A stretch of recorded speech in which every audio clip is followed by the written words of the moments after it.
Eh bien, bonsoir Vincent. On va parler, comme tout à l'heure, pour vous donner les nouvelles dans le Nord et le Pas-de-Calais, d'une manière générale. Eh bien, la neige revient en force pour cette fin d'après-midi. On le rappelle, après les grosses chutes de neige de ce matin, vous l'aurez tous et toutes remarqué. Alors, pour ce qui est de ces tombées de neige, donc pour cette fin d'après-midi, eh bien, sachez que cette nuit, ce sera entre 5 et 10 cm de couches de neige qui seront en moyenne réparties dans la région, avec notamment le Boulonnais qui sera particulièrement enneigé, avec 20 cm prévus dans ce secteur-là, donc concernant ces chutes de neige. Alors toujours des rafales de vent sur le littoral, elles ont déjà fait pas mal de dégâts ce week-end. Eh bien 100 km/h sont attendus pour les rafales de vent sur le littoral aujourd'hui. Et puis on le rappelle également, c'est 555 000 personnes qui sont toujours privées d'électricité dans le Nord et le Pas-de-Calais, et ces élèves qui ont été évacués dès 15 h un peu partout dans la région, notamment 6 000 élèves dans l'Audomarois.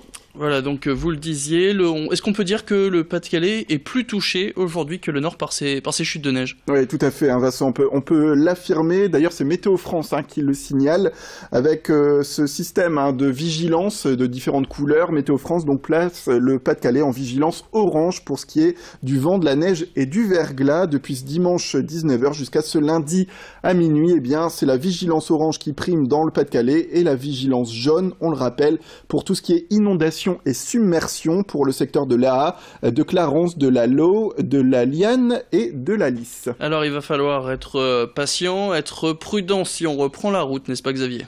Alors restez prudent, la préfecture déjà le signale, avis à la population, baissez donc la vitesse sur les routes, évitez de freiner trop brusquement et évitez donc les petites routes, restez sur les grands axes, c'est le mot d'ordre de la préfecture.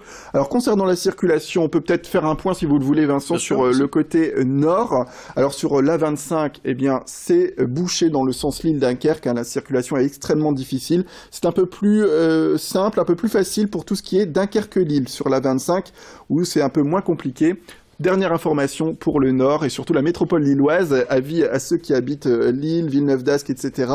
Transpol annonce toujours des perturbations pour tout ce qui est bus et métro. Voilà, on fait aussi un point sur vos conditions de circulation. Alors, vous voyez sur votre écran en métropole lilloise les conditions, les grands axes, comme vous les annonciez, Xavier, commencent à se congestionner. Attention notamment à tous ces points, à tous ces risques de glissement un peu partout sur les grands axes. À cette heure-ci, à 18 h, on fait le point sur vos conditions de circulation. Alors, sur la 16, on circule sur une seule voie dans le sens Calais-Boulogne dans une vitesse réduite. Dans l'autre sens, la circulation a été réouverte, mais grosse difficulté. Et puis éviter la nationale 42 évidemment entre Boulogne et Saint-Omer, secteur à éviter absolument à cause de la neige et une circulation très difficile. Les autres secteurs touchés bien plus que le Boulonnais, c'est l'Audomarois et les Flandres en ce début de soirée. D'abord l'Audomarois complètement bloqué sur la 26 entre Nordosque, Sec et Lillers, et puis pareil sur le réseau secondaire, et puis vous êtes toujours à l'arrêt entre autres sur le réseau secondaire, et puis je vous annonçais des Flandres donc compliqué sur la 25 comme vous le disiez Xavier, toujours fermé à niveau de Castres dans le sens Dunkerque-Lille suite un carambolage entre camions. Est-ce qu'on peut faire un point sur les transports en commun, à quoi il faut s'attendre en cette fin de journée, Xavier? Alors comme je vous le disais, Transpol annonce toujours des perturbations pour tout ce qui est transport en bus et transport éventuellement en métro. Alors ça reste encore à confirmer.